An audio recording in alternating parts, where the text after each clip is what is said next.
श्रीमद भागवत महापुराण स्कंद दुसरा अध्याय तिसरा। इच्छेनुसार विभिन्न देवतांची उपासना आणि भगवत भक्तीच्या महात्म्याचे निरूपण। श्री शुक म्हणाले, परीक्षिता, तू मला जे विचारले होतेस की मृत्युसमयी बुद्धिमान मनुष्याने काय केले पाहिजे, त्याचे उत्तर मी तुला दिले। ब्रह्मतेजाची इच्छा करणाऱ्याने इंद्राची आणि संतानप्राप्तीची लालसा असेल त्याने प्रजापतीची उपासना करावी। ज्याला लक्ष्मी पाहिजे असेल त्याने दुर्गा देवीची, तेजाची इच्छा असणाऱ्याने अग्नीची, धन पाहिजे असेल त्याने वसूंची आणि ज्या प्रभावशाली पुरुषाला वीरता पाहिजे असेल त्याने रुद्रांची उपासना केली पाहिजे। ज्याला पुष्कळ अन्नधान्याची इच्छा असेल त्याने अदितीची, स्वर्गकामना असणाऱ्याने अदितीपुत्रांची, राज्याची अभिलाषा असेल त्याने विश्वेदेवांची आणि आपल्या प्रजेला अनुकूल ठेवण्याची इच्छा करणाऱ्याने साध्य देवांची आराधना केली पाहिजे। दीर्घायुष्याची इच्छा असणाऱ्याने पृथ्वीची आणि प्रतिष्ठा प्राप्त व्हावी अशी मनीषा असेल त्याने लोकमाता पृथ्वी आणि आकाशाची उपासना केली पाहिजे। सौंदर्याच्या इच्छुकांनी गंधर्वांची, पत्नीच्या प्राप्तीसाठी उर्वशी अप्सरेची आणि सर्वांचा स्वामी होण्यासाठी ब्रह्मदेवाची आराधना केली पाहिजे। ज्याला यशप्राप्तीची इच्छा असेल त्याने यज्ञपुरुषाची, अपार संपत्तीची इच्छा असेल त्याने वरुणाची, विद्याप्राप्तीची आकांक्षा असणाऱ्याने भगवान शंकरांची आणि पती पत्नीमध्ये परस्पर प्रेम कायम ठेवण्यासाठी पार्वतीची उपासना केली पाहिजे। धर्माचरणात प्रगती होण्यासाठी भगवान विष्णूंची, वंशपरंपरेचे रक्षण होण्यासाठी पितरांची, पिडांपासून संरक्षण होण्यासाठी यक्षांचे आणि बलवान होण्यासाठी मरुद्गणांची आराधना केली पाहिजे।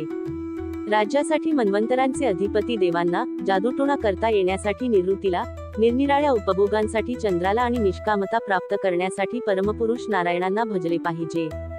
आणि जो बुद्धिमान पुरुष आहे तो कामनारहित असो, सर्व कामना युक्त असो किंवा मुमुक्षु असो, त्याने तीव्र भक्तियोगाने पुरुषोत्तम भगवंतांची आराधना केली पाहिजे। जेवढे उपासक आहेत त्यांनी भगवंतांच्या प्रेमी भक्तांची संगत धरून भगवंतांचे अविचल प्रेम प्राप्त करावे, यातच त्यांचे सर्वश्रेष्ठ हित आहे। अशा पुरुषांच्या संगतीत ज्या भगवंतांच्या लीला कथांचे कथन होते त्यामुळे दुर्लभ अशा ज्ञानाची प्राप्ती होते। त्या ज्ञानामुळे संसारसागरात त्रिगुणमय एकसारख्या उठणाऱ्या तरंगांच्या बसणाऱ्या थपडा शांत होतात, हृदय शुद्ध होऊन आनंदाचा अनुभव येऊ लागतो, इंद्रियांची विषयांत आसक्ती राहत नाही आणि मोक्षाचा सर्वसंमत मार्ग जो भक्तियोग तो प्राप्त होतो। भगवंतांच्या अशा रसपूर्ण कथांची एकदा गोडी लागल्यावर त्यांच्यावर प्रेम न करणारा कोण असेल बरे? शौनक म्हणाले, राजा परीक्षिताने हे ऐकून सर्वज्ञ व्यासपुत्र व कवी असणाऱ्या शुकाचार्यांना आणखी काय विचारले? विद्वान सूत महोदय, त्यांच्यामध्ये झालेला संवाद आम्ही मोठ्या प्रेमाने ऐकू इच्छितो। कृपा करून आपण तो आम्हाला ऐकवावा, कारण संतांच्या सभेत अशाच गोष्टी चालतात की ज्यांचे पर्यवसान भगवंतांच्या रसमय कथामध्येच होते। पांडुवंशी महारथी राजा परीक्षित महान भगवत भक्त होता। लहानपणी खेळताना सुद्धा श्रीकृष्ण लीलेतच त्याला गोडी होती। भगवन्मय असलेले श्रीशुक जन्मापासूनच भगवत परायण आहेत। अशा संतांच्या समागमात भगवंतांच्या मंगलमय गुणांच्या दिव्य कथा होत असल्या पाहिजेत। भगवंतांच्या गुणांचे कीर्तन किंवा श्रवण यामध्ये ज्यांचा वेळ जातो त्या व्यतिरिक्त इतरांचे आयुष्य हा सूर्य उदयास्ताबरोबर हिरावून घेत असतो। वृक्ष जिवंत राहत नाहीत का? गावातील अन्य प्राणी मनुष्यांप्रमाणे खात पीत किंवा मैथून करीत नाहीत काय? ज्यांच्या कानांनी भगवान श्रीकृष्णांची कथा कधी ऐकली नाही ती पशुतुल्य माणसे पशु, कुत्रे, डुक्कर, उंट आणि गाढवे यांच्यासारखीच होत। जो मनुष्य भगवान श्रीकृष्णांची कथा कधी ऐकत नाही त्याचे कान म्हणजे बेळीच होत। जी जीभ भगवंतांच्या लीलांचे गायन करीत नाही ती बेडकाच्या जिभेप्रमाणे डराव डराव करणारीच होय। जे मस्तक भगवंतांच्या चरणांवर नमत नाही ते रेशमी वस्त्रांनी वेष्टीत व मुकुट घातलेले असले तरी केवळ ओझेच होय। जे हात भगवंतांची सेवा पूजा करीत नाहीत ते सुवर्ण कंकणांनी युक्त असले तरी मुरद्याच्या हातांप्रमाणेच होत।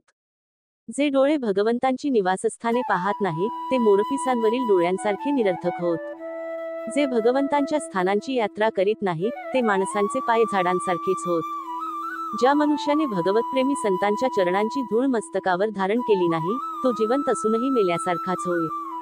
ज्या मनुष्याने भगवंतांच्या चरणांवर अर्पण केलेल्या तुलसीपत्राचा सुगंध घेतला नाही तो श्वास घेत असूनही श्वासरहित शवासारखाच होय।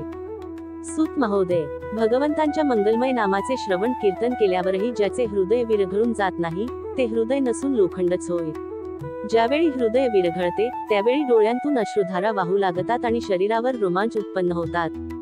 सूत महोदय, आपण आमच्या मनाला आवडेल असे बोलता, म्हणून भगवंतांचे परमभक्त आत्मविदेत प्रवीण अशा श्रीशुकदेवांनी परीक्षिताने सुंदर प्रश्न विचारल्यावर जे काही सांगितले ते आपण आम्हाला ऐकवा। स्कंद दुसरा अध्याय तिसरा समाप्त। हरि ओम तत्सत। गो